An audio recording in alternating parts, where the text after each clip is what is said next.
हार्दिक अभिनंदन करेंगे, स्वागत करेंगे। महात्मा हंसराज स्मृति व्याख्यान माला के इस उद्घाटन व्याख्यान में जो आज के हमारे महत्वपूर्ण आमंत्रित अतिथि हैं, आग्रह है कि सारियों की गड़बड़ाहट के अभिनंदन करें, स्वागत करें। मैं कॉलेज की आग्रह करता हूँ कि आज के कार्यक्रम के अतिथियों आदरणीय कमिटी की शास्त्री जी और श्री संतोष कुमार कनेरा जी को मंच पर ले जाएं।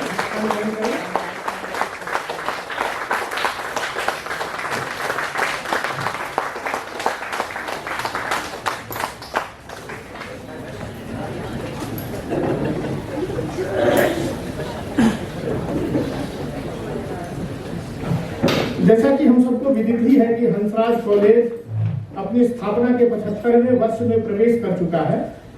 26 जुलाई 1948 को स्थापित हंसराज कॉलेज अपनी स्थापना का अमृत वर्ष मना रहा है, जिसका उद्घाटन समारोह 26 जुलाई 2022 को अपने कॉलेज परिसर में हुआ था और आदरणीय तत्कालीन उपराष्ट्रपति श्री एम वेंकैया नायडू जी उस समारोह के मुख्य अतिथि थे। उद्घाटन समारोह के साथ ही वर्ष भर इस स्थापना वर्ष में अनेक महत्वपूर्ण कार्यक्रमों का आयोजन हो, उसकी रचना की गई है।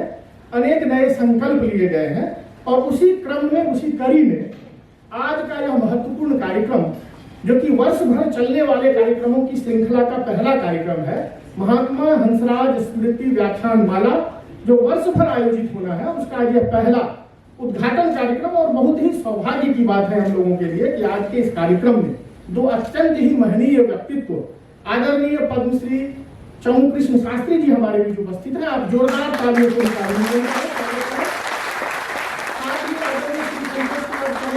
बीच उपस्थित है। तो संकल्प फाउंडेशन के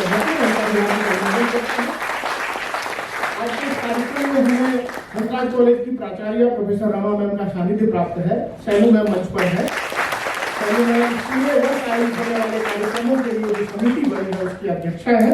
तो मैं अपने मंचस्थ सभी अतिथियों से आग्रह करता हूं कि दीप प्रज्वलन के साथ आज के इस कार्यक्रम का हम विधिवत उद्घाटन करें। इस महात्मा हंसराज स्मृति व्याख्यान माला का उद्घाटन कार्यक्रम और इसका उद्घाटन विधिवत दीप प्रज्वलन के साथ आदरणीय पद्मश्री चमू कृष्ण शास्त्री जी, संतोष कनेजा जी, रमा मैम, शैलू मैम, सब लोग मिलकर दीप प्रज्वलित करें और व्याख्यान माला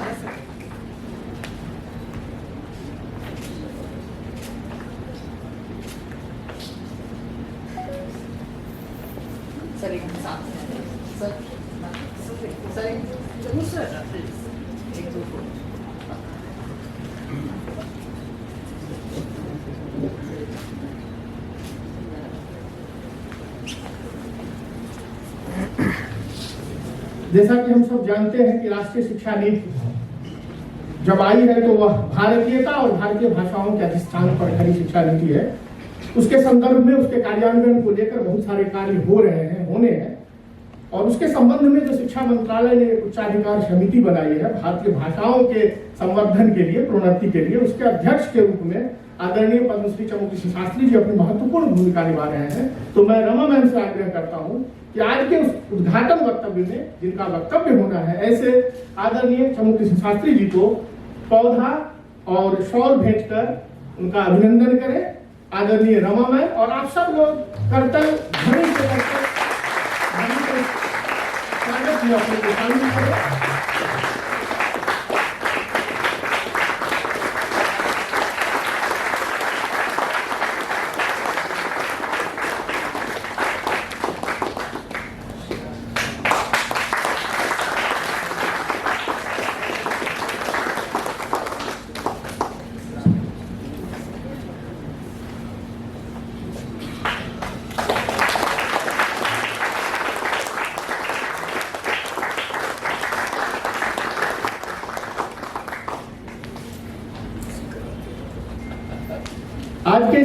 कार्यक्रम की अध्यक्षता कर रहे हैं आदरणीय श्री संतोष कुमार तनेजा जी। भारतीय भाषाओं के संदर्भ में जो उनकी चिंता है, जो उनका सरोकार है, जो उनका संकल्प है, जो उनकी सक्रियता है, वह अद्वितीय है, अनूठी है। और ऐसे संतोष के कार्यक्रम की अध्यक्षता कर रहे हैं। मैं उनका आग्रह करता हूँ उनका भी अभिनंदन करें, औपचारिक स्वागत करें, उन्हें शॉल भेंट कर आदरणीय रमा मैम और शैलू मैम दोनों से मैं आग्रह करता हूँ उनका अभिनंदन करें।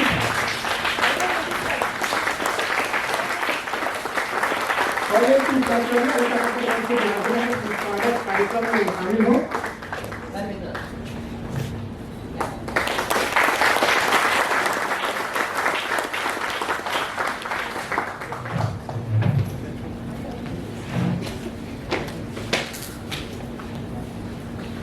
हंसराज कॉलेज आर्य समाज और डीएवी से संबंधित है।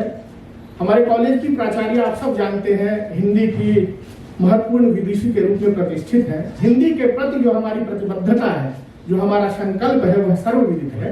इसलिए जब यह हंसराज कॉलेज की स्थापना का अमृत वर्ष प्रारंभ हुआ है तो अनेक महत्वपूर्ण कार्यक्रम और कार्य जो भाषा से संबंधित है उसके संदर्भ में भी नए संकल्प लिए गए हैं, जिसमें भारतीय भाषा केंद्र की स्थापना और आने वाले दिनों में भारतीय भाषा सम्मेलन का आयोजन जैसे महत्वपूर्ण कार्यक्रमों का भी आयोजन होना है। लेकिन आज का यह कार्यक्रम अपने आप में बहुत ही महत्वपूर्ण है, अपने आप में बहुत विशेष है। विशेष इसलिए नहीं कि आज यह महात्मा हंसराज स्मृति व्याख्यान माला का उद्घाटन कार्यक्रम है, विशेष इसलिए भी नहीं केवल कि यह राष्ट्रीय शिक्षा नीति और भारतीय भाषाओं जैसे महत्वपूर्ण विषय पर इस कार्यक्रम का आयोजन हो रहा है, सिर्फ इसलिए भी विशेष नहीं कि आदरणीय पद्मश्री चमू कृष्ण शास्त्री जी का वक्तव्य होना है, और सिर्फ इसलिए भी नहीं कि आदरणीय संतोष कुमार तनेजा जी इसकी अध्यक्षता कर रहे हैं, इसलिए विशेष है कि ये सारी चीजें एक साथ इस कार्यक्रम में मौजूद है, ये शामिल है और ये सारी चीजें मिलकर इस कार्यक्रम में।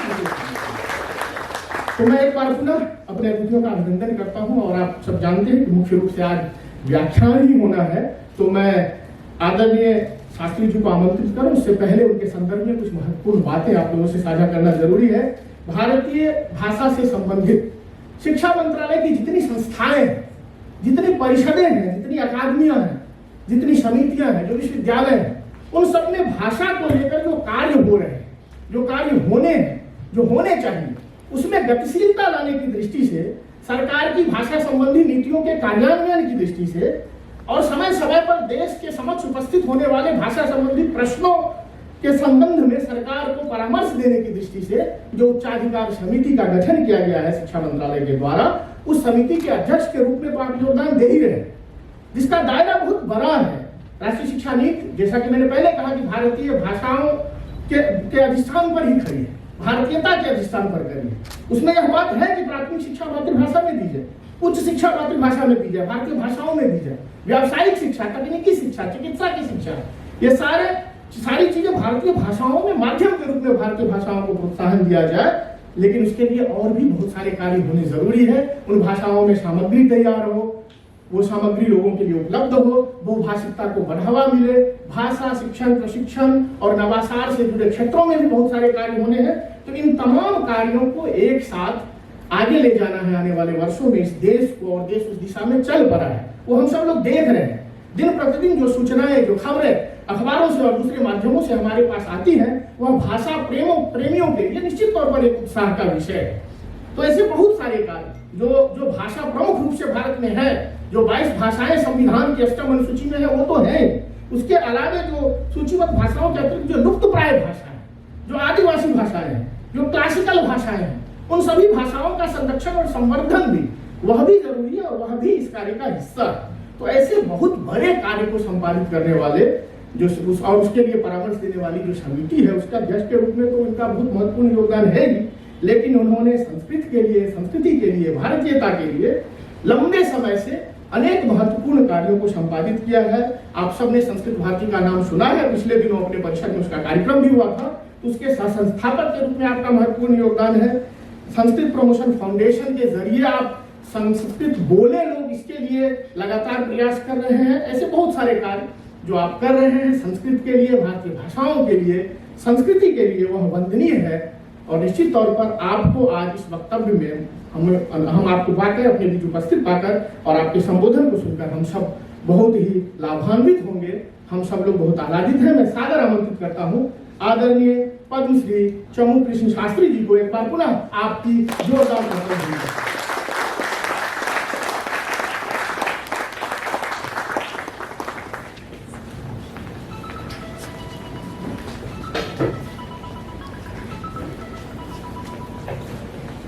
आदरणीय सभाध्यक्ष महोदय, प्राचार्य महोदय और प्राध्यापिका महोदय, कार्यक्रम संचालन समिति के अध्यक्ष हैं और सभा में उपस्थित सभी प्राध्यापक बंधु और छात्र बंधु, मुझे यहाँ यह अवसर दिया इसलिए मैं कृतज्ञ हूँ। मैं वैसे 5-6 भारतीय भाषाएं बोल सकता हूँ, बोल रहा हूँ, लेकिन तो इसी प्रकार अभी भाषा में मेरी गति क्या है आपको ध्यान में आएगा, इसलिए लेकिन भाषाएं अनेक है, भाव तो एक है, इसलिए हम सब भाव समझ सकते हैं। पुराने जमाने में भी जो रामेश्वरम से वाराणसी तक यात्रा करता था, लोग करते थे तीर्थ यात्रा में, पूरे देश में तीर्थ यात्रा करते थे, लेकिन कभी अनुवादक कहीं कभी नहीं रहता था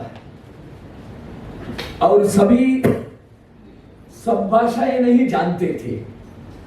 फिर भी देश में प्रवास करते समय सब आपस में समझते थे। आज भी आप देखिए, अगर दिल्ली से चेन्नई तक हवाई अड्डे के ऊपर अगर चलते हैं तो आपको समझ में नहीं आएगा, लेकिन गांव में आप चलिए दिल्ली से चेन्नई तक, बिना अनुवाद के आप सब प्रदेशों में, सब स्थानों में लोग उनसे बातचीत कर सकते हैं। तो इसी प्रकार कर्नाटक से आए हुआ मेरा भी आप समझ सकते ही है भाषा को। तो शिक्षा मंत्रालय के द्वारा जो भारतीय भाषा समिति बनी है, वो ये जो महापुरुष यहाँ बीच में बैठे हैं ना, उनका 3-4-5 कुछ सालों से उन्होंने जो काम कर रहे हैं उसका परिणाम स्वरूप ये भारतीय भाषा समिति बनी है और मैं वहां बैठा हूं अध्यक्ष स्थान में। तो आज पूरे देश में एक नया विचार सबके सामने है। अभी तक क्या था, कुछ लोग तमिल के लिए संघर्ष कर रहे थे, कुछ कन्नड़ के लिए, कुछ हिंदी के लिए, कुछ तेलुगु के लिए, लेकिन वो एक एक भाषा होने के कारण और प्रादेशिक होने के कारण अंग्रेजी के विकल्प के रूप में स्वीकार्यता नहीं थी और विरोध भी हो रहा था। लेकिन जब अब भारतीय भाषा का हम बात कर रहे हैं, वो भारतीय भाषा नाम से कहीं भी विरोध नहीं है, पूरे देश में स्वीकार्यता है और अंग्रेजी के एक विकल्प के नाते भारत में लोगों की कल्पना अब उसका स्वीकार कर रही है। एक बहुत बड़ा परिवर्तन है। उसी का परिणाम ही है नई राष्ट्रीय शिक्षा नीति में 30 स्थानों में भारतीय भाषा, इंडियन लैंग्वेजेस नाम से इसका आग्रह किया गया है। भारतीय भाषा शब्द वहां नहीं है, Indian languages 30 times Indian languages का वहां आग्रह दिखाया गया। पहली बार एक शिक्षा नीति में, भारत की शिक्षा नीति में पहली बार इस प्रकार Indian languages as a block ये उभर के आ रहा है। भारतीय भाषा की एक बहुत बड़ी प्रगति है। और इससे और भी एक, मैं कल बेंगलुरु में कुछ वाइस चांसलर्स के साथ, कुलपतियों के साथ बैठक कर रहा था, तो कुछ भारतीय भाषाओं के लिए, कन्नड़ के लिए करना है ऐसे चर्चा नहीं थी, भारतीय भाषाओं के लिए काम करना, कुछ कार्यक्रमों की चिंता की।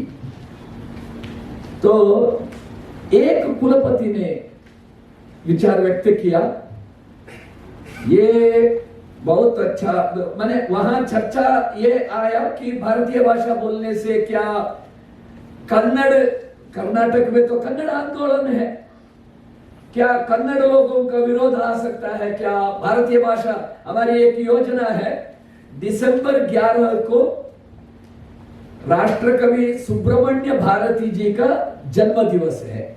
सुब्रमण्य भारती जी तमिलनाडु के बहुत प्रसिद्ध स्वतंत्र सेनानी महाकवि थे और उनकी अध्ययन वाराणसी में हुआ था, इसलिए वो पूरा राष्ट्र का, उनका सारा सभी साहित्य में, कविताओं में राष्ट्र का ही अभिव्यक्ति हुई थी।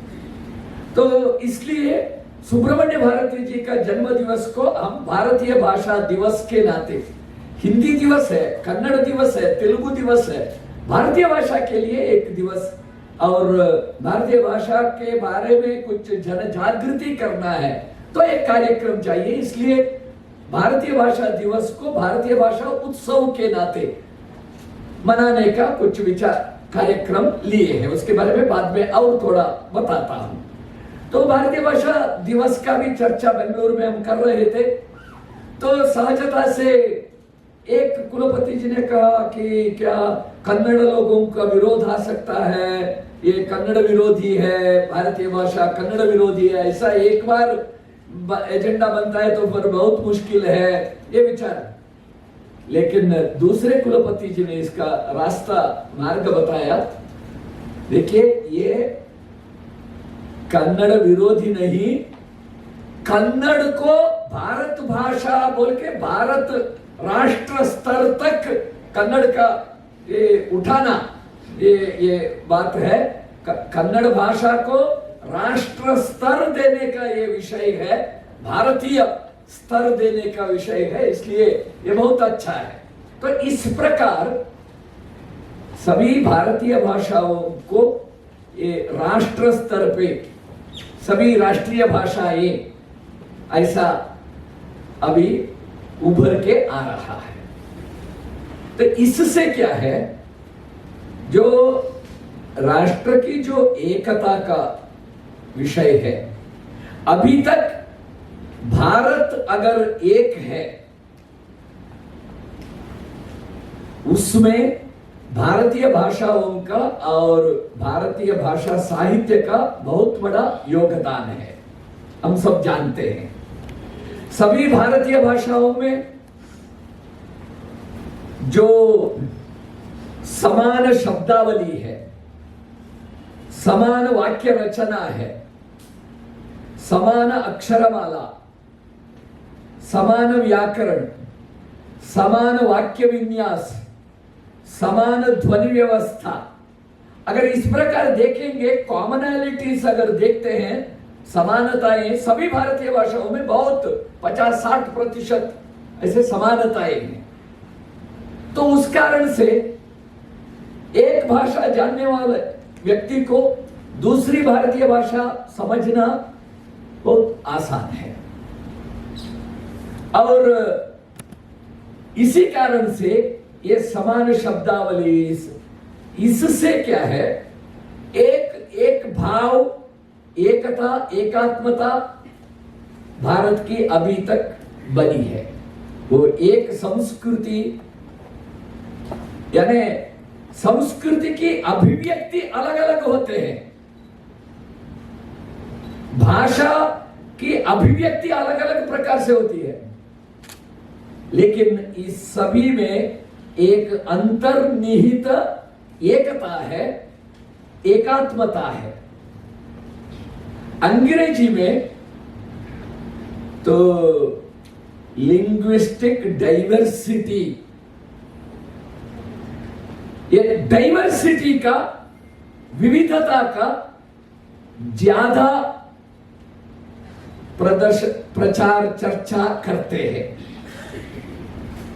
डाइवर्सिटी को ही फोकस करते हैं। We should preserve linguistic diversity, इस डाइवर्सिटी की रक्षा करना।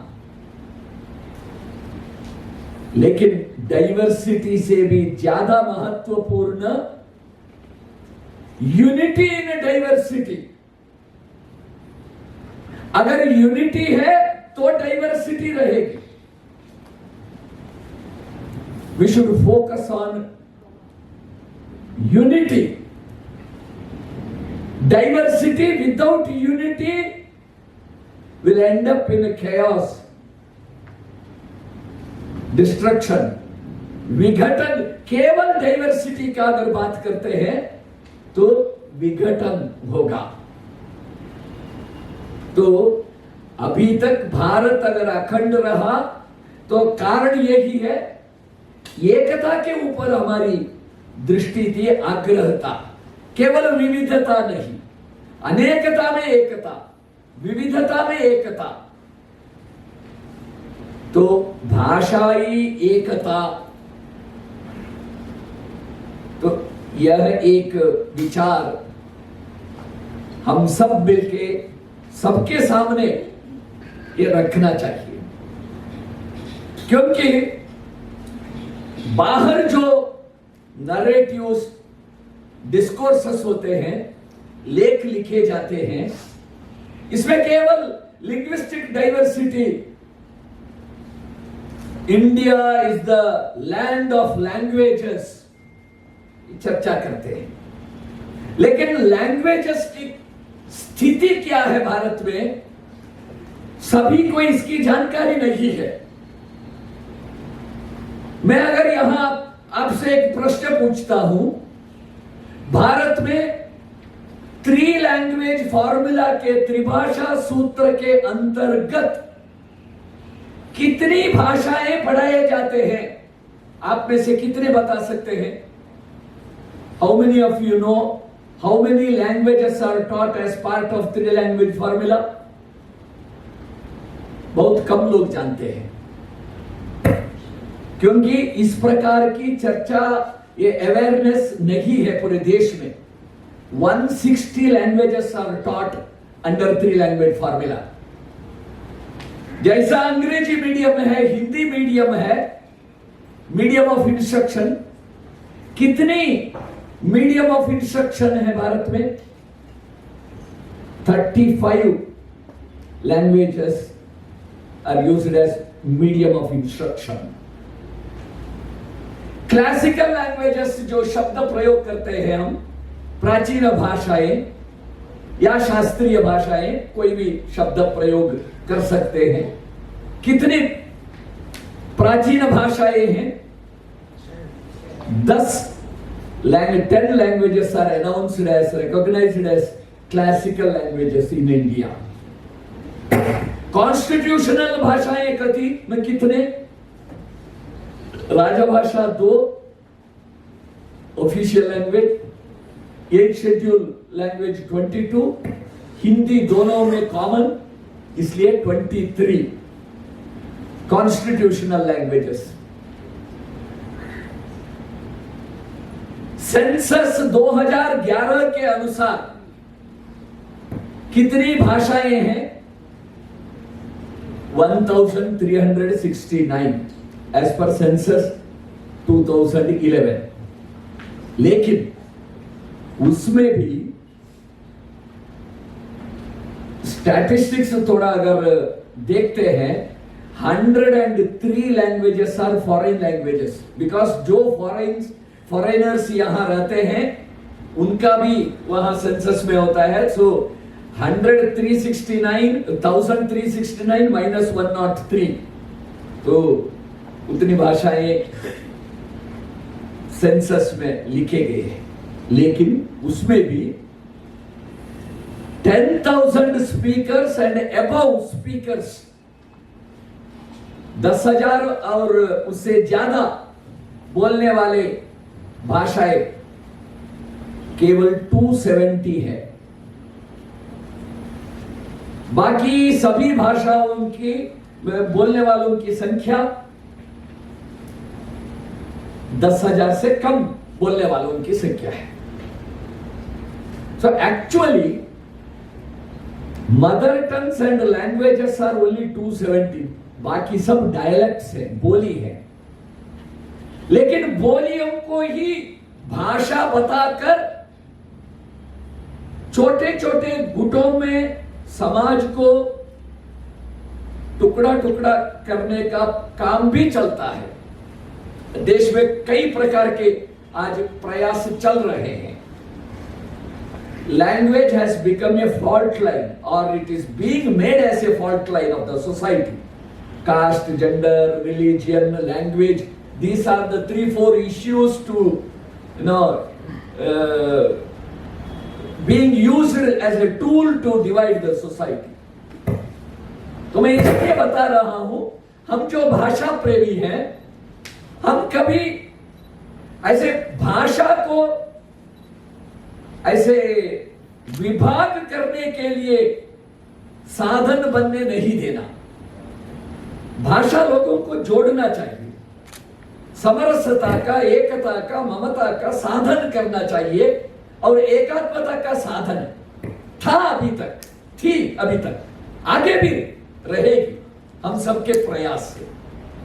तो इसलिए इस प्रकार के कुछ बाकी जितने भी आज लिंग्विस्टिक्स क्षेत्र के या सोशल साइंस क्षेत्र के कई प्रकार के, और जो सोशल मीडिया में सब जगह चर्चा होती है, या पिछले 30-40 सालों में जो एकेडमिया में भी चर्चा चली, इस कारण से तो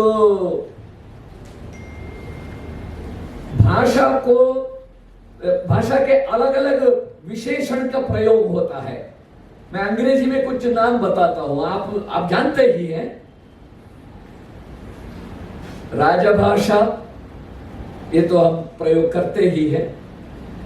मातृभाषा, प्रादेशिक भाषा, फिर गृह भाषा, होम लैंग्वेज, ये कुछ भाषाएं, ये शब्द अत्यंत प्रचलित शब्द है। और भी कुछ प्रचलित शब्द है, देखिए, endangered languages, indigenous languages, minority languages, majority languages, marginalised languages, ये सब हाईली लोडेड शब्द हैं। मार्जिनलाइज्ड, ये सब कुछ ना कुछ एजेंडा रख के ऐसे कई शब्दों को प्रचलन में लाए गए हैं। तो इसके बारे में भी हम सावधान रहना चाहिए। ऐसे तो बोलियां, प्रोफेसर कपिल कपूर जी का कहना है, जैसे ये ग्रास को हम क्या करते हैं, घास क्षमा करना, घास पैदा होते फिर मर जाते, नया पैदा होते, एक प्रकृति का नियम है। हजारों सालों में के इसमें ऐसे हजारों बोलियां शुरू हुई, फिर बोलियां बनते, अलग अलग कारणों से नए नए बोलियां। जैसे घर में एक कन्नड़ भाषी, एक मराठी भाषी, दोनों की शादी हुई, घर में उस घर में एक नई बोली शुरू होती है, दोनों के मिश्रण से। कृषि करने के लिए 2.5 लाख लोग उड़ीसा गए कुछ 60 साल पहले। वहां वो उड़ीसा जाके वहां थोड़ा उनकी कुछ झारखंड की भाषा थी, वहां उड़ीसा में वहां की भाषा, दोनों का मिश्रण हुआ। वो 1.5 लाख लोगों की भाषा कुछ, आज उसका नाम है किसानी। वो वहां जाके कृषि कार्य करते थे, लेबर, कृषि के लेबरर्स के नाते गए, वहां थोड़ा भाषा का मिश्रण हुआ, फिर नई बोली एक उभर के आई। उसको नाम दिया गया किसान। ऐसे हो जाता है। टेक्नोलॉजी के कारण नई शब्दावली आती है। आजकल आ रहा है ना नई बोली, इंग्लिश। इंग्लिश जो कहा जाती है वो भी एक नई बोली है, इंग्लिश। ऐसे कई बोलियां आते हैं, लेकिन सभी बोलियों को भाषा बता के नॉर्थ ईस्ट में इस प्रकार का प्रयास हुआ। इसलिए मैं पूरे देश को ये मालूम होना चाहिए, इसलिए मैं कुछ जानकारी बता रहा हूं भाषा के बारे में। नॉर्थ ईस्ट में ऐसे जगह जगह जाके कुछ वेस्टेड इंटरेस्ट पीपल जाके देखिए, उनकी बोली अलग है, भाषा अलग है, आपकी भाषा अलग है, इसलिए आपका कल्चर अलग है, इसलिए आपकी जाति अलग है, आपका धर्म अलग है। ऐसा बता के 60s में 10 साल 15 साल इस प्रकार का प्रयास हुआ, कुछ फॉरेन एजेंडा के अनुसार। उस कारण से नॉर्थ ईस्ट में इतनी समस्याएं खड़ी हुई। उसमें ये भी एक कारण है, केवल ये कारण नहीं बता रहा हूं मैंने। तो भाषा के प्रति कुछ हम संवेदनशीलता से भी देखना चाहिए। उसी कारण से हमारे माननीय प्रधानमंत्री जी शायद अभी लाल किले से जो भाषा के बारे में उनके भाषण में जो उल्लेख था, उसमें कई विषय, कई महत्वपूर्ण बिंदु है, वो भी हमें सोचना चाहिए। भाषा कभी कभी भाषा के बंधन से टैलेंट बांधा जाता है, ऐसा एक विषय उन्होंने कहा। दूसरा विषय उन्होंने कहा भाषा के बारे में गर्व होना चाहिए, यह हमारा विरासत है, हम दुनिया को दिए हैं। भाषा नहीं जानते हैं हम, कोई किसी भाषा को नहीं जानते होंगे, फिर भी उस भाषा के प्रति अपना गौरव होना चाहिए। पहली बार भारतीय भाषा के बारे में प्रधानमंत्री लाल किले से इसका उल्लेख किया, सभी भारतीय भाषाओं को एक स्थान दिया। ये भी एक अत्यंत महत्वपूर्ण डेवलपमेंट है, प्रगति है। ऐसे कई प्रकार से आज भारतीय भाषाओं के लिए कुछ काम हो रहा है, कई प्रकार के काम हो रहे हैं। तो नई शिक्षा नीति में भारतीय भाषाओं के संदर्भ में जो 2-3 बातें बताए हैं, उसका भी कुछ चर्चा करता हूं। तो फाउंडेशन स्टेज में, प्रिपरेटरी स्टेज में मातृभाषा माध्यम से शिक्षा होनी चाहिए, ये कहा गया। त्रिभाषा सूत्र पहले जैसा था वैसे ही अभी भी आगे भी होगा, ये बताया गया। और यथासंभव उच्च शिक्षा तक मातृभाषा माध्यम से शिक्षण होना चाहिए, भारतीय भाषा माध्यम से शिक्षण होना चाहिए, ये भी बताए हैं। और प्राचीन भाषाओं की भी शिक्षा होना चाहिए, क्लासिकल लैंग्वेजेस पढ़ने की भी अवसर मिलना चाहिए, since they are the repositories of knowledge. वो भी आप जानते हैं केंद्र सरकार के शिक्षा मंत्रालय के द्वारा एक विभाग शुरू हुआ है, उसका नाम है division, Indian knowledge system division, भारतीय ज्ञान परंपरा विभाग। तो भारतीय ज्ञान परंपरा अंग्रेजी भाषा में नहीं है, वो भारतीय भाषाओं में है। अगर भारतीय ज्ञान परंपरा को समझना और उसको प्रकाशित करना, उसके ऊपर शोध करना, तो भारतीय भाषा है। वो भी कहाँ ज्यादा है? प्राचीन भाषाओं में, संस्कृत, तमिल, पाली, प्राकृत, कन्नड़ा, मलयालम, उड़िया, अरेबिक, पर्शियन, तेलुगु, ये 10 क्लासिकल लैंग्वेजेस में, क्लासिकल लिटरेचर में ये भारतीय ज्ञान तो ज्यादा है। उसके अलावा भी ये जो भारतीय ज्ञान परंपरा, ये टेक्सचुअल ट्रेडिशन है, ओरल ट्रेडिशन है। ओरल ट्रेडिशन सभी भाषाओं में है, ग्राम्य भाषाओं में भी है, वनवासी भाषाओं में भी है, सभी भाषाओं में है। और संस्कृति, कला, ये भी सभी भाषाओं में, देश में जितनी भी भाषाएं, सभी भाषाओं में अभिव्यक्त हुई है। इसलिए भाषा, कला, संस्कृति और भारतीय ज्ञान परंपरा, ये चार एक वर्टिकल बनते हैं।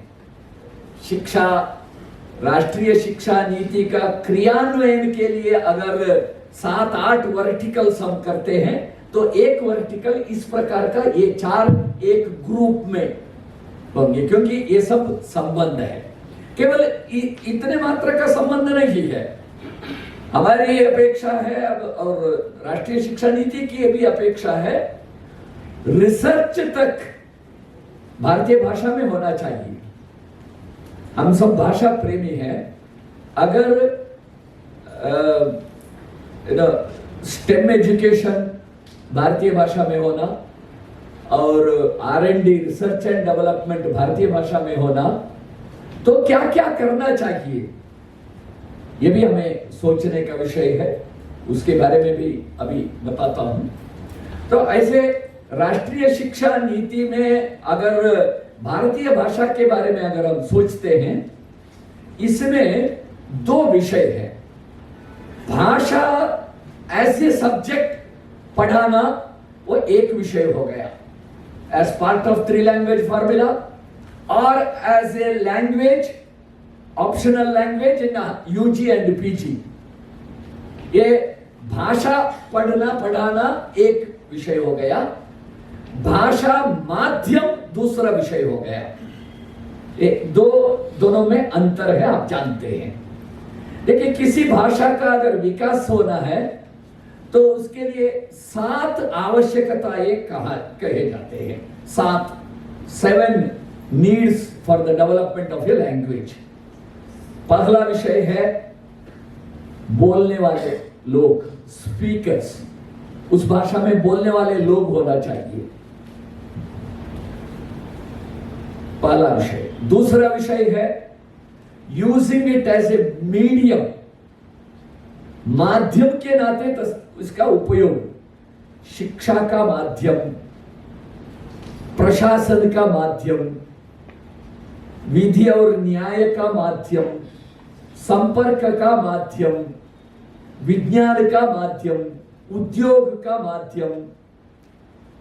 इस प्रकार राष्ट्र जीवन के जितने भी विभाग होंगे, सभी विभागों में वहां उस भाषा को माध्यम के नाते प्रयोग करें, एंटरटेनमेंट का माध्यम, ऐसे। ये दूसरी आवश्यकता है।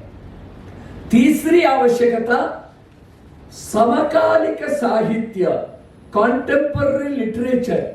लिटरेचर यानी स्टोरीज केवल नहीं, कॉन्टेम्पररी अगर होना है, वर्तमान कालीन सभी विषय, the current topics, current developments, current trends and futuristic technology, emerging technology, economy field हो, टेक्नोलॉजी फील्ड हो, एडमिनिस्ट्रेटिव फील्ड हो, the knowledge created every day in all world languages. So दुनिया भर जो नॉलेज क्रिएशन रोज होता है, वो knowledge हमारी सभी भाषाओं में वो नॉलेज क्रिएशन होना चाहिए, उसका प्रतिबिंब होना चाहिए। It should reflect, it should, so then only it becomes contemporary, current. तो ये तीसरी आवश्यकता है। चौथी आवश्यकता है continuous process of word generation. शब्दावली या शब्दकोश भाषा का संजीवनी कहलाता है। जिस प्रकार शरीर में हर क्षण नए सेल उत्पन्न होते हैं, नए नए सेल्स, जीवकोश उत्पन्न होते हैं, उसी प्रकार भाषा में भी निरंतर शब्दकोश, शब्दों का निर्माण होना चाहिए। So continuous process of word generation, fourth requirement. Fifth requirement, adaptation of the technology. Sixth, teaching learning material and also courses being offered and making it available everywhere. Seventh, patronage. आश्रय, केवल राजाश्रय नहीं, societal patronage, corporate patronage and state patronage. All kinds of patronage also is needed for the development of the language. यदि हम सभी भाषा प्रेमी हैं, भारतीय भाषा प्रेमी हैं, हिंदी प्रेमी हैं, तो हमारा कर्तव्य क्या होना चाहिए? इन 7 विषयों पर हमें ध्यान देना चाहिए. तो इन 7 dimensions of the development of language, and we should work for that. Then only language will flourish. तो माध्यम ऐसा एक विषय मैंने कहा, भाषा एज ए सब्जेक्ट, भाषा as a medium of instruction. Teaching a language is one issue. Of course, there are also several issues. बहुत लोग बता रहे हैं, मेरा विषय केवल नहीं, आप जैसे मैं सभी प्रदेशों में जाता हूं तब प्राध्यापक लोग ही बोलते हैं, भाषा शिक्षक ही बोलते हैं, क्या हम भाषा पढ़ा रहे हैं या लिटरेचर पढ़ा रहे हैं? कविताएं पढ़ा रहे हैं, काव्य पढ़ा रहे हैं, साहित्य पढ़ा रहे हैं, भाषा नहीं पढ़ा रहे हैं. We don't teach the language, we teach the literature. Angrezi as a teaching of English as a language has failed. Students are not able to communicate properly. इसलिए अंग्रेजी माध्यम आ रहा है. केवल अंग्रेजी का नहीं, भारतीय भाषाओं में भी. तो फिर भाषा में भी और कई चीजें भाषा सिखाना, जैसे अंग्रेजी शिक्षा में English for doctors, English for advocates, English for business, English for hotel, English for tourism, English for nurses. So English for specific purpose courses हैं. क्या भारतीय भाषाओं में सभी इस प्रकार के कोर्सेस हैं? अभी नहीं है. हम बना सकते हैं, बनाएंगे तो उन क्षेत्रों में हमारी भारतीय भाषा व्यवहार में आएगा. तो उसके लिए हमारे लोगों को प्रशिक्षण देना होगा. तो स्किल, बहुत से स्किल कोर्सेस है, लेकिन आप स्किल काउंसिल के वेबसाइट जाके देखिए, या स्कूल्स में जहां कहीं भी वोकेशनल एजुकेशन, स्किल एजुकेशन होता है, वहां अभी लैंग्वेज ऐसे स्किल कोर्स अभी नहीं है. हम भाषा प्रेमी लोग, हम वो करना चाहिए. भाषा ट्रांसलेशन स्किल एक स्किल हो सकता है, टूरिस्ट गाइड वो एक स्किल हो सकता है भाषा में. ऐसे कई प्रकार के. तो वर्तमान आवश्यकता के अनुसार हमें देखिए, भाषा सिखाना केवल हमारा काम नहीं होना चाहिए. भाषा जो पढ़े हैं उनको रोजगार मिले, उस प्रकार का पाठ्यक्रम अगर हम तैयार करते हैं तब उनको रोजगार मिलेगा. मैं हिंदी लिटरेचर पढ़ाया हूं, हिंदी लिटरेचर पढ़ाया, इसको रोजगार दीजिए, रोजगार मिलेगा नहीं. मार्केट में किस प्रकार की व्यक्ति चाहिए, वो उनके पास उसका ज्ञान और स्किल क्या होना चाहिए, वो ज्ञान और स्किल आप भारतीय भाषा में दीजिए. अंग्रेजी अनिवार्य नहीं है. वो ज्ञान और स्किल, कौशल भारतीय भाषा में देंगे, तब भारतीय भाषा जो पढ़ा है उसको वो रोजगार मिलेगा. तो अगर हिंदी एमए करते हम, हिंदी बीए, तो 50% भाषा, 50% इस प्रकार के रोजगार परक विषय उसके हिंदी में क्यों नहीं हो सकता है? हो सकता है। तो नए प्रकार से अगर हम सोचेंगे, वर्तमान आवश्यकताओं को मन में रख के अगर हम पाठ्यक्रम बनाएंगे, तब भाषा पाठ्यक्रम भी सफल होगा। इसलिए भारतीय भाषा को कैसे पढ़ाना, पाठ्य सामग्री क्या होना, उद्देश्य क्या होना, इसके बारे में पुनश्चिंतन की आवश्यकता है। इसी प्रकार भारतीय भाषा माध्यम को कैसे लाना, इसके बारे में पूरे देश में अभियान शुरू होना चाहिए, सामाजिक अभियान। आज भारतीय भाषा, क्योंकि अगर इसको जब तक हम एस्पिरेशनल लैंग्वेज नहीं करेंगे, तब तक भारतीय भाषा माध्यम से पढ़ने वाले छात्र नहीं मिलेंगे। एस्पिरेशनल लैंग्वेज कैसे करना, उसमें माननीय संतोष जी, अनिल जोशी, ये सब बहुत काम कर रहे हैं। उन्हीं विषयों को मैं भी वो जो कर रहे हैं सब जगह बताता हूं। तो कैसे करना, तो वही बताएंगे मेरा। तो उसके लिए भी बहुत उपाय है। विजिबिलिटी बढ़ाना। अभी क्या है, गांव में एक छोटा बच्चा दुकान जाके चिप्स खरीदता है, चिप्स, लेस, और सारा पैकेज अंग्रेजी में लिखा हुआ रहता है। बच्चे के आंखों के सामने अंग्रेजी है, बचपन से बुढ़े माने थ्रू आउट लाइफ हर जगह, तो आंखों के सामने अंग्रेजी है। विजिबिलिटी भारतीय भाषा का कम है, तो इससे एस्पिरेशनल नहीं बनेगा। भविष्य की भाषा भारतीय भाषा, इस प्रकार का चित्र निर्माण करना चाहिए। इसके लिए क्या क्या करना, शिक्षा मंत्रालय के द्वारा एम्प्लॉयबिलिटी बढ़ा सकते हैं। एम्प्लॉयमेंट बढ़ाने के लिए बाकी सभी मंत्रालयों के द्वारा जो पॉलिसी प्रोग्राम्स होगा उसके द्वारा काम कराना है। अभी भारत का जीडीपी 60% to 70% ऑफ जीडीपी भारतीय भाषाओं के द्वारा आता है, अंग्रेजी के द्वारा नहीं।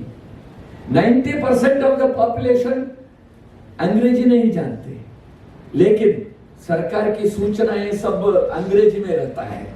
इसलिए 90% of the population are deprived of the information, deprived of the knowledge created every day, because they are available only in English, not in Indian languages.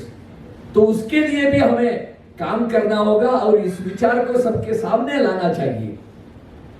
तो क्या क्या कर सकते हैं, भारतीय भाषा का विजिबिलिटी बढ़ाना, ऑडिबिलिटी बढ़ाना, स्कोप बढ़ाना, डोमेन यूज, इसका प्रयोग कहां कहां हो सकता है। जहां अंग्रेजी अनिवार्य है वहां अंग्रेजी दीजिए, जहां अंग्रेजी अनिवार्य नहीं है प्रादेशिक भाषा में दे सकते हैं। जैसे टैबलेट्स, कैप्सूल्स, दवा सब वहां रैपर, उसका पैकेज में सारा अंग्रेजी में रहता है। क्या अनिवार्यता, वो भारतीय भाषा में दे सकते हैं, या 2-3 लैंग्वेजेस में दीजिए। ऐसे कहां कहां वो सेग्रीगेशन करना होगा, कहां अंग्रेजी अनिवार्य है, कहां अंग्रेजी अनिवार्य नहीं है।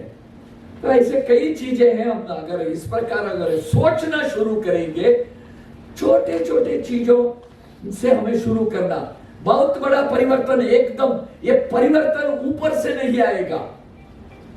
केंद्र सरकार, प्रधानमंत्री जी एक दिन घोषणा करेंगे कि आज से अंग्रेजी नहीं रहेगी, भारतीय भाषा, ऐसा नहीं होगा।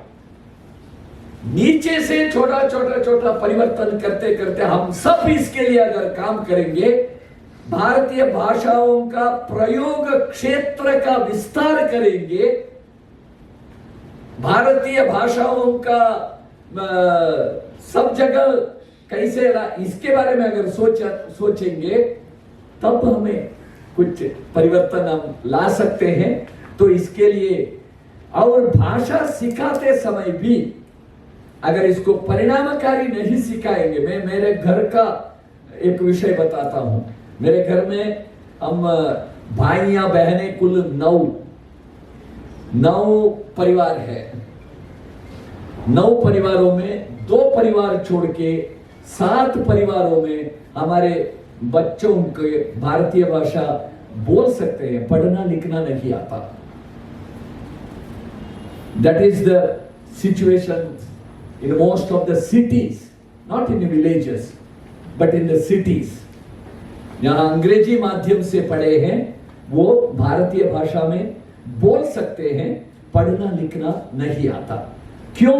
यद्यपि वो थर्ड लैंग्वेज, सेकंड लैंग्वेज या फर्स्ट लैंग्वेज मातृभाषा पढ़े हैं 2-3 साल के लिए, लेकिन बाद में पढ़ना लिखना नहीं करते हैं, इसलिए उस भाषा में आत्मीयता न होने के कारण तो ये नहीं है, स्पीड नहीं है, इसलिए छोड़ देते हैं।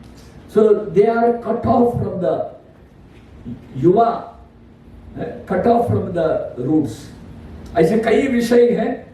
फिर ये भी एक विषय है, देखिए भारतीय भाषाओं, भारतीय कृतियों का 200 साल पहले या पिछले 200-300 साल भारतीय कृतियों का अंग्रेजी भाषा में या यूरोपियन लैंग्वेजेस में जब अनुवाद हुआ, एक बहुत भारतीय शब्दों का अर्थ विपर्य, डिस्टॉर्शन हुआ, विकृति हुई, क्योंकि बहुत से शब्दों वो यहां के, वो कॉन्सेप्ट केवल यहां है। उदाहरण के लिए बताता हूं, पाप के लिए अंग्रेजी शब्द क्या है बताइए? सिन। पाप के लिए अंग्रेजी शब्द सिन है। पुण्य के लिए शब्द पुण्य अंग्रेजी में बताइए?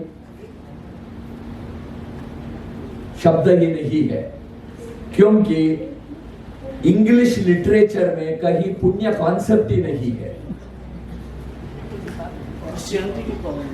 No concept of punya in English literature, so you will not get that word at all. That is why धर्म कॉन्सेप्ट केवल भारत में है, भारतीय भाषाओं में है, और कहीं विश्व में धर्म कॉन्सेप्ट नहीं है। इसलिए धर्म शब्द का अंग्रेजी शब्द आपको मिलेगा नहीं। तीर्थ अंग्रेजी शब्द है नहीं। प्रसाद, अभिषेक, ऐसे कई हजारों शब्द हैं जिनके अंग्रेजी शब्द नहीं, क्योंकि वो भारत स्पेसिफिक है, यहां का।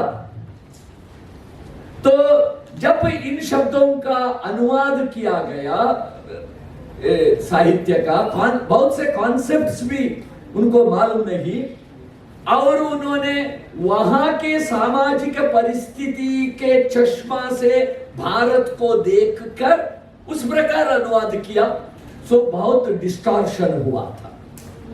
ये first wave of distortion of the meaning of Indian languages. Second wave of distortion कब हुआ? यूरोपीय या पश्चिमी या भारत से बाहर के कृतियों का भारतीय भाषाओं में जब अनुवाद हुआ, सेकंड वेव ऑफ डिस्टॉर्शन। अब थर्ड वेव ऑफ डिस्टॉर्शन होना शुरू हुआ है। वो technology, machine translation, Google translate आदि के कारण, क्योंकि वो एआई टेक्नोलॉजी में जो प्रचलित पब्लिक डोमेन में जो शब्दावली है उसी को एनालाइज करके ये करते हैं, अनुवाद करते हैं, तो बहुत गलतियां हो रहे हैं। तो ये बहुत बड़ा सभ्यता का भी संघर्ष जो है वो उसका भी परिणाम होने वाला है, और आने वाले दिनों में ये भी एक बहुत बड़ा चैलेंज है, कैसे इसको ये करना, ठीक करना। तो ऐसे कई चैलेंजेस भी हमारे सामने हैं, भाषाओं के सामने। केवल हम चैलेंजेस और समस्या केवल नहीं सोचते हैं, कर्तव्य सोचते हैं।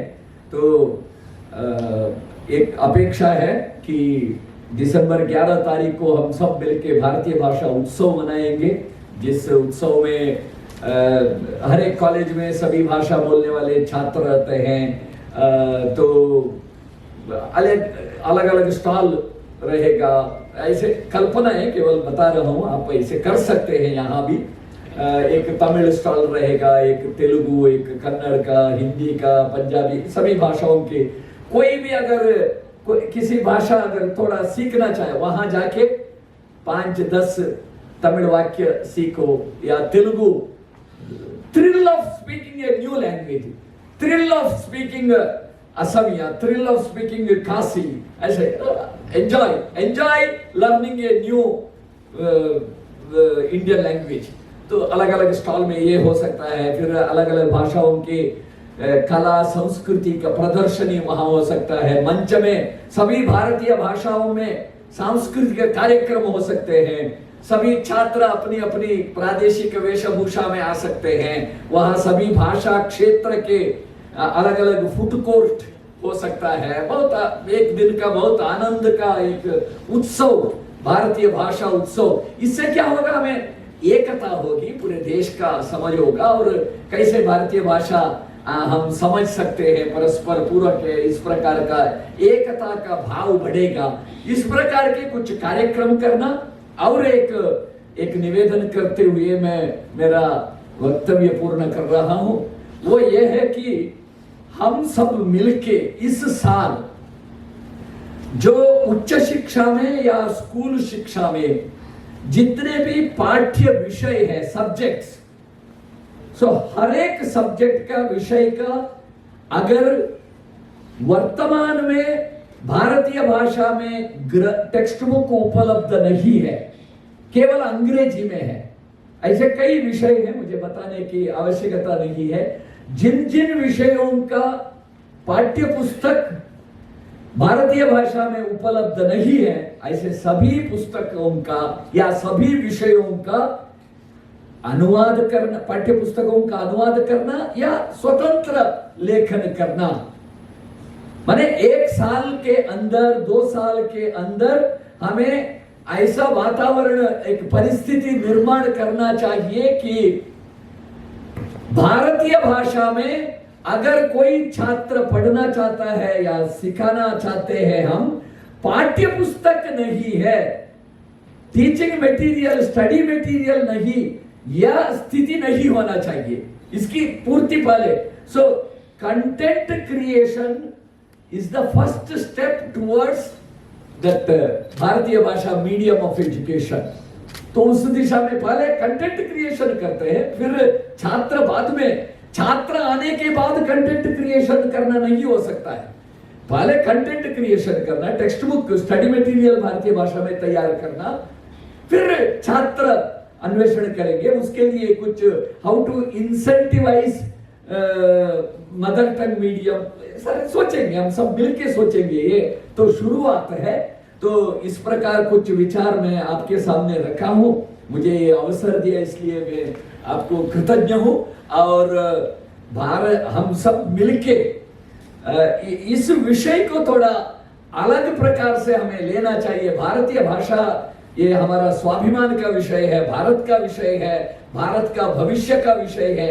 एक भारत श्रेष्ठ भारत बनाने के लिए, वो एक भारत, भारत की एकता के लिए, अखंडता के लिए, और भारत की वो ज्ञान परंपरा का पुनरुत्थान के लिए, भारतीयता का पुनरुत्थान के लिए, भारत को फिर जगत गुरु, विश्व गुरु स्थान में स्थापित करने के लिए हमें भाषा को फिर से एक माध्यम के नाते उपयोग करते हुए के द्वारा नव भारत निर्माण का एक महान कार्य हम सब मिलके करेंगे। ये निवेदन के साथ मेरा वचन।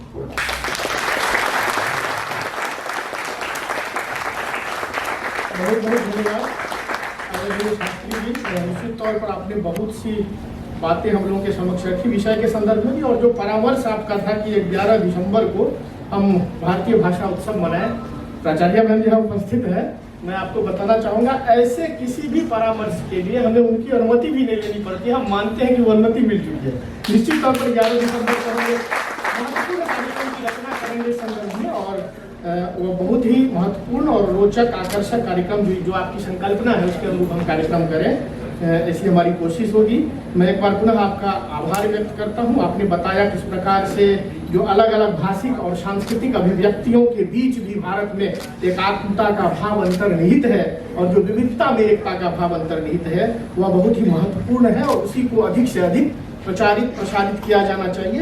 भाषा संबंधी बहुत सारे तथ्यों को, परिस्थितियों को, जो दिशा है, जो दशा है, उसको आपने सामने रखा, और जीवन के सभी क्षेत्रों में भारतीय भाषाओं के उपयोग और प्रभाव को बढ़ाने के लिए हम सबका योगदान सुनिश्चित हो, इसका भी आपने आह्वान किया। निश्चित तौर पर यहाँ जो लोग उपस्थित हैं वो सभी भाषा प्रेमी हैं, और आपका जो स्वप्न है उसको साकार करने में, उसको आगे बढ़ाने में हम सब लोग निश्चित तौर पर अपना योगदान उसमें सुनिश्चित करेंगे। एक बार पुनः आपका बहुत बहुत आभार।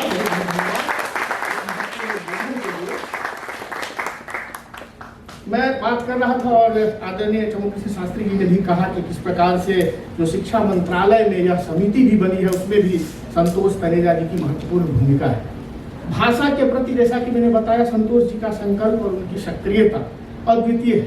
छोटी सी छोटी घटनाएं, छोटी सी छोटी परिस्थितियां देश भर में भाषा को लेकर जो हो रही है, न केवल उनके संज्ञान में रहता है, बल्कि कैसे उसके कील कांटे को दुरुस्त किया जाए, इस ओर वो लगातार उसमें प्रयासरत रहते हैं। देश भर में प्रवास कर रहे हैं। तकनीकी शिक्षा नाम से एक 14 लोगों का समूह, उनके ही मार्गदर्शन में आदरणीय अनिल जोशी जी यहाँ उपस्थित हैं, केंद्रीय हिंदी संस्थान के उपाध्यक्ष के रूप में उनका अभिनंदन भी करता हूँ। और निश्चित तौर पर उन्होंने इस मोर्चे को संभाल रखा है। 14 लोगों का एक समूह है, और साप्ताहिक समीक्षा देश भर में कहाँ क्या इस हफ्ते हुआ, भाषा के संदर्भ में कहाँ क्या होना चाहिए, सरकार से और भाषा से जुड़ी संस्थाओं से किस प्रकार से इस बारे में और अधिक बातचीत की आवश्यकता है, संवाद की आवश्यकता है, किसी के प्रभाव से चीजें ठीक हो सकती है तो उनके प्रभाव का उपयोग करना, ये तमाम चीजों की वो चिंता करते हैं। और वह 14 लोगों का समूह आज जो आप तकनीकी क्षेत्र में, चिकित्सा के क्षेत्र में जितने सारे परिवर्तन देश में देख रहे हैं पिछले 1-1.5 साल में हुआ है, विशेष तौर पर भारतीय भाषाओं में इंजीनियरिंग की, मेडिकल की शिक्षा प्रारंभ हो गई है। आप सब जानते हैं मध्य प्रदेश में मेडिकल की शिक्षा हिंदी में शुरू हो चुकी है। 200 से अधिक पुस्तकें भारतीय भाषाओं में, अनेक भारतीय भाषाओं में लिखकर AICTE के द्वारा तकनीकी संस्थाओं में पहुंचाया जा चुका है। एक और बहुत महत्वपूर्ण जानकारी है कि Pimpri Chinchwad college of engineering में मराठी में इंजीनियरिंग की पढ़ाई शुरू हुई, और पहले बैच में 62 लोगों ने उसमें एडमिशन लिया है। तो ऐसी बहुत सारी घटनाएं भारतीय भाषाओं को लेकर के हो रही है, और इस दृष्टि से उस समूह का बहुत ही महत्वपूर्ण योगदान है जो संतोष तनेजा जी के नेतृत्व में, मार्गदर्शन में और अनिल जी की सक्रियता से चल रहा है। वो कई बड़े बड़े लोग उसमें हैं। उद्यमिता और कौशल विकास मंत्रालय से कलसी जी, IIT कानपुर से अविनाश अग्रवाल जी, राहुल देव जी, अनिल जी स्वयं हैं। तो बहुत ही महत्वपूर्ण कार्य हो रहा है। मैं विनम्रतापूर्वक ये कहना चाहूँगा कि उसमें सबसे छोटे और सबसे कम योगदान देने वाले सिपाही के रूप में मैं भी हूँ। इसलिए मेरे लिए गौरव का विषय है कि जो देश भर में ये सारी चीजें हो रही है उसको मैं साक्षात होते हुए वहाँ देख रहा हूँ, उस पूरी प्रक्रिया को समझ रहा हूँ। तो निश्चित तौर पर बहुत काम आप कर रहे हैं। भाषा के प्रति, संस्कृति के प्रति आपकी जो प्रतिबद्धता है, जो आपका संकल्प है, मैंने पहले ही कहा, वह अनूठी है, अद्वितीय है। आप ऑर्गेनाइजर और पंचजन्य जैसी प्रख्यात अखिल भारतीय पत्रिकाएं जो आप सब जानते हैं उसको प्रकाशित करने वाले भारत प्रकाशन में 7 वर्षों तक मानद प्रबंधक निदेशक के तौर पर आपने योगदान दिया है। और जो प्रशासनिक सेवाओं की तैयारी करने वाली महत्वपूर्ण संस्था संकल्प आप सब जानते हैं, जिससे हजारों विद्यार्थी, हजारों प्रतिभागी सिविल सर्विसेज की परीक्षाओं में उत्तीर्ण होकर देश की सेवा में शामिल है। उस संकल्प के संस्थापक के रूप में आपका योगदान जो है वह भी अति विशिष्ट है। ऐसे संतोष जी जिनका भारतीय भाषाओं को लेकर संकल्प बहुत दृढ़ है और संकल्प फाउंडेशन के अध्यक्ष हैं, उन्हें मैं सादर आमंत्रित करता हूं। आदरणीय संतोष जी को अपनी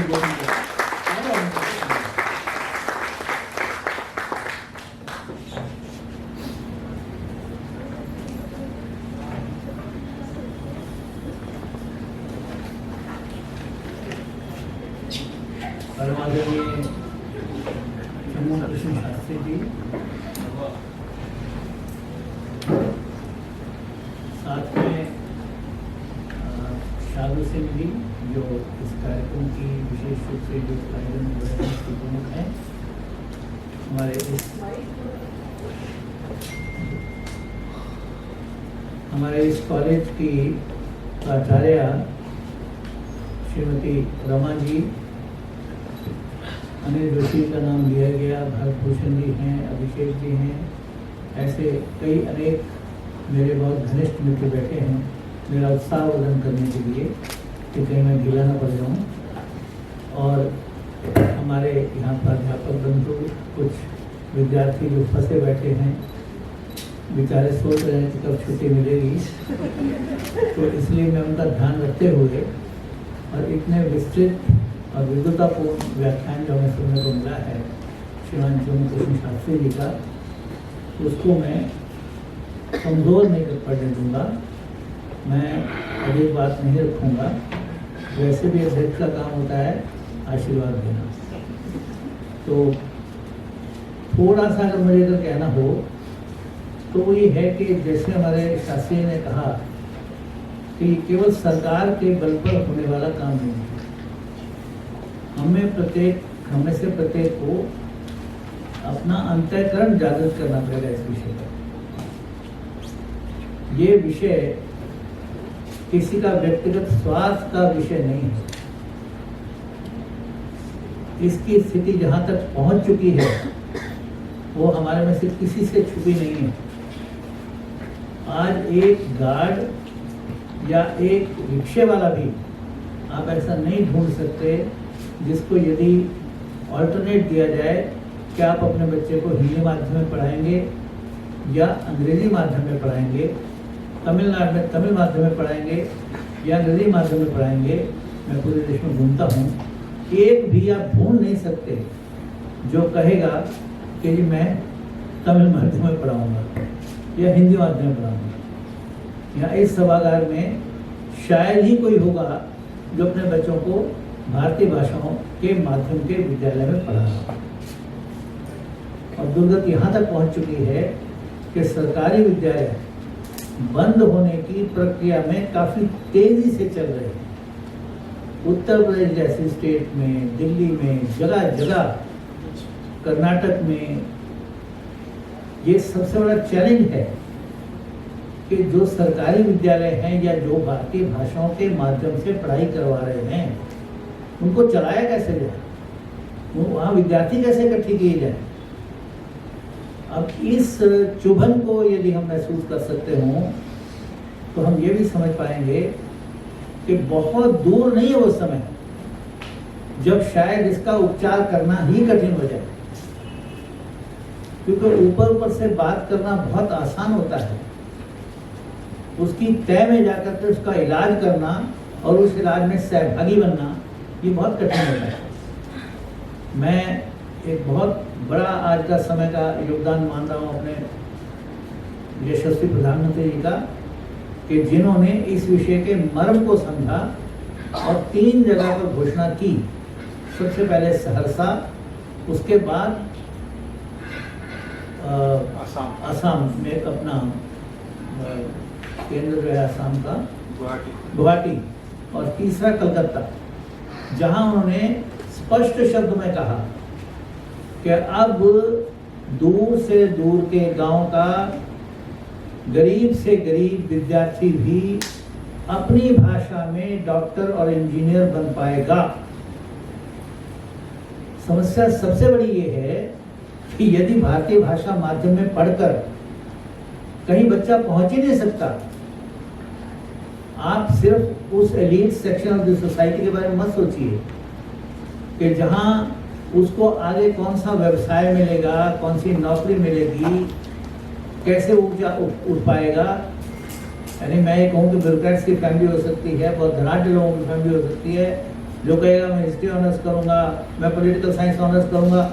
और आज तो दिल्ली विश्वविद्यालय में भी मैं चैलेंज करके कह सकता हूँ कि जितने विद्यार्थी ह्यूमैनिटीज़ के ऑनर्स कोर्सेज भी कर रहे हैं उनमें से आधे से अधिक सिविल सर्विस में जाना चाहते हैं और उस दृष्टि से उनको कौन सा शब्द विषय पसंद है, उसकी उपयोगिता कैसी है, इस लाइन में लगे हुए हैं।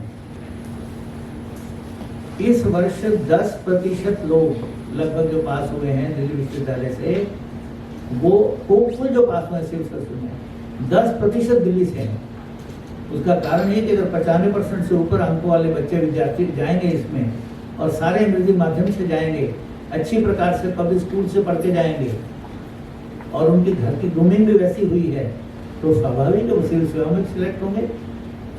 सबसे बड़ा आश्चर्य इस वर्ष का, पिछले वर्ष का मेरे सामने यही है सिविल सेवाओं का, कि अंग्रेजी माध्यम के कारण से, और उन्होंने केवल ग्रेजुएशन की और उनके मुकाबले में जो IIM से MBA करके आ रहा है, IIT से इंजीनियरिंग करके आ रहा है, एम्स से मेडिकल करके आ रहा है, 5 years लॉ डिग्री करके आ रहा है, वो उनके सामने खड़ा नहीं हो पा रहा है। कारण यह है कि बेसिकली उन्होंने जो पढ़ाई की है 12वीं तक और उसके बाद अपने विषय को जिस तरीके से दिल्ली विश्वविद्यालय जैसे विश्वविद्यालय के कॉलेज में स्टडी किया है, उसका स्तर बहुत अलग निकल के आ गया। मैं इस विषय को थोड़ा सा लंबा ले गया। मेरा कहने का भाग ये है कि जब तक हम इन भाषाओं को भविष्य देने वाली भाषाएं नहीं बनाएंगे, जब तक व्यवसाय देने वाली भाषाएं, सिर ऊंचा उठाकर कह सके कि हाँ मैं डॉक्टर हूं, मैं तमिल में पढ़ा हूं। अभी मध्य प्रदेश का जिक्र आया, 18 ब्यूरोक्रेट्स मेरे सामने बैठे थे, उनमें एक अतुल नाम का डॉक्टर था, मैं भाषा का विषय ले रहा था, वो बाद में निकल के मेरे सामने आया, कहने सर मुझे आपको एक बात बतानी है। मैंने कहा बताओ। कहने लगे हमारे बैच में 53 विद्यार्थी थे फर्स्ट ईयर में, जिन्होंने हिंदी माध्यम में 12वीं करके और मेडिकल में नीट का एग्जाम पास करके MBBS ज्वाइन किया था, जो आगे अंग्रेजी माध्यम में होता है। फर्स्ट ईयर में 53 में से 52 फेल हुए थे, अकेला मैं पास हुआ था। इस प्रकार का अत्याचार केवल इस कारण से हमको झेलना पड़ा क्योंकि उनका भाषा का माध्यम पहले हिंदी था। कितने ही विद्यार्थी मुझे IIT के मिलते हैं जो कहते हैं जी हम, अब मैं आपको क्या बताऊं, हमारे जो यहाँ के वाइस चांसलर हैं उनसे जब मुझे मिलने का मौका मिला तो उन्होंने कहा बस मैं अपने आंसुओं को रोक रहा हूँ किस तरीके से, मैं भी हिंदी माध्यम से निकला हुआ हूँ, मैंने खूब जम के प्रयास करके अंग्रेजी सीखी है, उनका मुझे भूलता नहीं। उन्होंने कहा आधे का पहाड़ा, पौने का पहाड़ा, ये सब मुझे रटे पड़ा है 20-20 तक।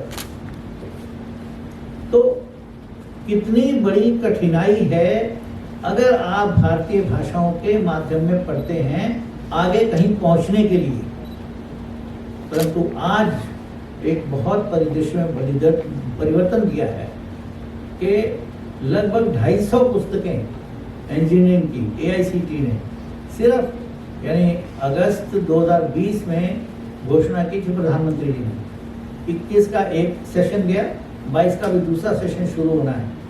फर्स्ट ईयर की सारी पुस्तकें तैयार की उन्होंने, 8 विषयों की, 8 ब्रांचेस की AICT ने, और उसके बाद लगभग 50 कॉलेजेस में इस समय इंजीनियरिंग शुरू हो चुकी है भिन्न भिन्न भाषाओं में। परंतु स्वाभाविक रूप से एक प्रश्न ये भी उठ रहा है, जो हमारे समुद्र शास्त्री ने कोई विषय छोड़ा नहीं वैसे, कि भाई ये इनको आगे जॉब की चिंता हो रही है कि मान लिया तमिल में किया है इंजीनियरिंग, आपने कन्नड़ में किया है, हिंदी में किया है, मराठी में किया है, आगे जॉब मिलेगी क्या? तो उस पर भी स्पष्टीकरण हमें होना चाहिए कि इसमें टर्म्स अभी अंग्रेजी के ही रखे जाएंगे, टेक्निकल टर्मिनोलॉजी अंग्रेजी में ही रहेगी, चाहे वो मेडिकल हो, चाहे वो इंजीनियरिंग हो, चाहे कोई हो। आगे कभी परिदृश्य बदलेगा, धीरे धीरे लोग चाहेंगे कि नहीं हमारे पास अपने शब्द है, कोई एक अलग बात है, परंतु अभी। और दूसरा ये है कि इनको पढ़ते समय साथ साथ अगर हिंदी माध्यम में पढ़ाया जा रहा है, पुस्तक हिंदी में दी जा रही है या भारतीय भाषा में किसी में भी दी जा रही है, उसके साथ साथ उसका अंग्रेजी का कम्युनिकेशन, ईश्वर भी ज्ञान हमारे शास्त्री ने दिया, वो कम्युनिकेशन बढ़ाने के लिए उसका ब्रिजिंग कोर्स भी चलना चाहिए 4 साल, ताकि उसके बाद अगर उसका एमटेक करना है, विदेश जाना है, किसी दूसरे प्रदेश में जाना है, तो उसका कम्युनिकेशन भी कम नहीं होना चाहिए। और स्वाभाविक है, आप सोच के देखिए, अब मैं जो बात आपके सामने हिंदी में रख रहा हूँ, अपनी भाषा में रख रहा हूँ, आप सभी जिस भाषा में सुन रहे हैं, क्या मैं झूठ बोलूँ कि अगर मैं अंग्रेजी में बोलूँ और आप सब अंग्रेजी में समझें तो भी आप उतनी तत्परता से सुन रहे होंगे, उतना ही अच्छा आपको लग रहा होगा। स्वाभाविक है, अपनी भाषा में बोलना, समझना, सुनना अधिक अच्छा लगेगा। जब मैं वहाँ के मंत्री से मिला, सेक्रेटरी से मिला मध्य प्रदेश के, उन्होंने कहा जी हमारे तो टीचर जो हैं बड़े प्रफुल्लित हैं कि हम तो पहले भी आधा हिस्सा हमें हिंदी में इनको मेडिकल्स में जाना पड़ता था, अब जब आपने ऑफिशियली डिसाइड कर लिया, पुस्तकें इनके हाथ में दे दी तो हम तो बड़े खुश हैं। तो बड़ी ही विचित्र स्थिति इस देश में आई थी, जिसमें से निकालने का प्रयास, और ये एक और समिति बना करके जिसकी अध्यक्षता हमारे सुमित्रा शास्त्री कर रहे हैं, उनकी विद्वता का स्तर, उनका कितना सोच बड़ा है, कितनी जानकारी बड़ी है, ये आपके ध्यान में आया ही है।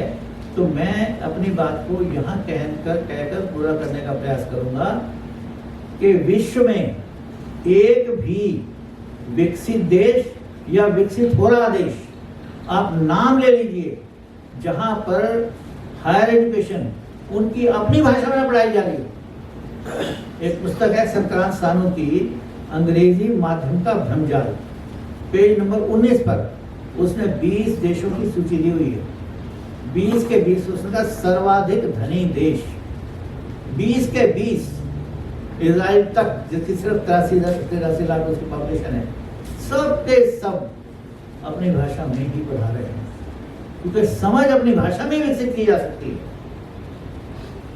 धीरे धीरे अंग्रेजी में भी किया जा सकता है, परंतु अपनी भाषा का कोई पर्याय नहीं हो सकता। तो उस दृष्टि से अब अंत में अपनी बात कहूँ तो मैं और अनिल जी बैठे हुए थे कर्नाटक की राजधानी में बेंगलोर में। वहाँ हमारे को मिलने के लिए, गवर्नर साहब से मिलने के लिए, ये जो वेटरनरी कोर्सेज होते हैं, वेटरनरी शिक्षा के काउंसिल के अध्यक्ष आए, तो उनसे भेंट का अवसर बन गया। मैंने कहा भाई साहब मुझे ये बताइए कि आप जो सारी पढ़ाई अंग्रेजी में कराते हो, वेटरनरी कोर्सेज और एग्रीकल्चर के कोर्सेज, ये किसान और पशु ये अंग्रेजी ज़्यादा अच्छी समझते हैं क्या? तो कह रहे हैं कि आप ऐसा क्यों कह रहे हैं? मैंने कहा फिर आप कर क्या रहे हैं? क्या नहीं, हमारी समस्या ये है कि कितनी भाषाओं में हम पुस्तकों को ट्रांसलेट करें, एक तो भाषा है ही नहीं। मैंने कहा भाई जब तय कर दिया शिक्षा नीति में, उन्होंने शिक्षा मंत्रालय ने कि आप अंग्रेजी के टेक्निकल टर्म्स रखिए और उनको अपनी भाषा में पढ़ाइए, हिंदी का भी कोई लेना देना नहीं है, जिस प्रदेश की जो भाषा है। और अनिल साथ थे, बस हमारी तो समस्या हल हो गई। अंग्रेजी इंप्रूव करने के लिए जो कराना है कराइए। और हम बैठे थे 22 तारीख को वहाँ पर उनके साथ, 27 को उनकी अखिल भारतीय काउंसिल की मीटिंग थी, उन्होंने उस मीटिंग में पास कर दिया ये भारतीय भाषा में पढ़वाएंगे। 29 को मुझे उनका फोन आ गया कि भाई साहब हम तो यहीं अटके हुए थे कि टेक्निकल टर्म्स को हम कितनी भाषाओं में कैसे ट्रांसलेट करेंगे, जब वो इधर उधर जाएंगे, देश में जाएंगे, विदेश में जाएंगे। मेरा कहने का भाव केवल ये है कि थोड़ा सा हम अंतर्मन से इस विषय से जुड़ें, जितना सहयोग हो सकता है वो करें। आज जो सिविल सेवाओं में सभी भारतीय भाषाओं के माध्यम से परीक्षा दी जा सकती है, उसका भी बहुत बड़ा श्रेय उस आंदोलन का है जो 4.5 साल चला और जिसके नेतृत्व करने वालों में अनिल जी थे।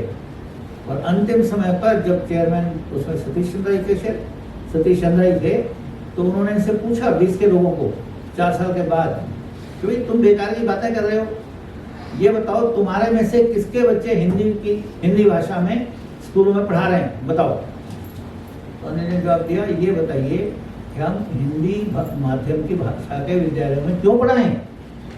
ये मैं पूछ रहा हूँ आपसे, क्या हम ही रह गए बेवकूफ बनने के लिए? आप तो सिविल सेवाओं में हिंदी वालों को परीक्षा नहीं देने देंगे और हमें आगे भाषण दे रहे हैं कि हम अपने बच्चों को हिंदी में पढ़ाएं।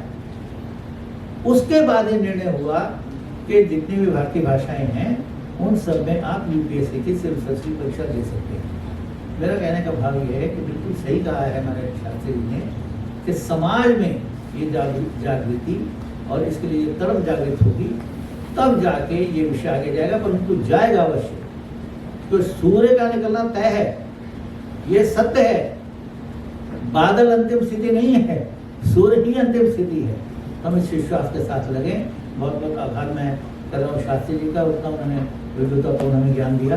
बहुत बहुत धन्यवाद।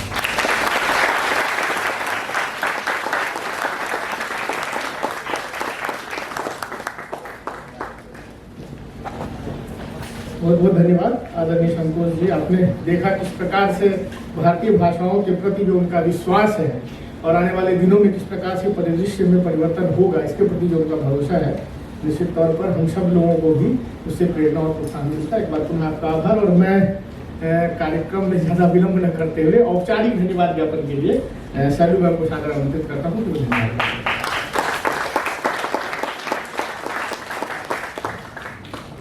धन्यवाद विजय। मैं सबसे पहले आभार व्यक्त करती हूँ पद्मश्री चमू कृष्ण शास्त्री जी का, जिन्होंने महात्मा हंसराज स्मृति व्याख्यानमाला के उद्घाटन वक्तव्य के लिए न केवल हमारा निमंत्रण स्वीकार किया, बल्कि अपने सारगर्भित वक्तव्य से हम सबका ज्ञानवर्धन किया। मैं धन्यवाद ज्ञापित करती हूँ आज की इस कार्यक्रम की अध्यक्षता कर रहे श्री संतोष कुमार तनेजा जी का, जिन्होंने अपने बेहद उपयोगी अनुभव हम सबसे बांटने का काम किया और भारतीय भाषाओं के विकास की वर्तमान दशा और दिशा से परिचित कराया। मैं आभार व्यक्त करती हूँ अपनी प्राचार्य प्रोफेसर रमा का, जिनके सानिध्य और मार्गदर्शन में आज इस सफल कार्यक्रम का आयोजन संभव हो सके। इसके साथ ही मैं सभागार में उपस्थित सभी महानुभावों, अध्यापकों, विद्यार्थियों और हंसराज कॉलेज के बाहर से पधारे लोगों का धन्यवाद करती हूँ, जिनके कारण ही ये कार्यक्रम सफलतापूर्वक संपन्न हो सका है। एक बार पुनः आप सबका आभार। आप सभी नीचे संगोष्ठी कक्ष के सामने जलपान के लिए सादर आमंत्रित। धन्यवाद।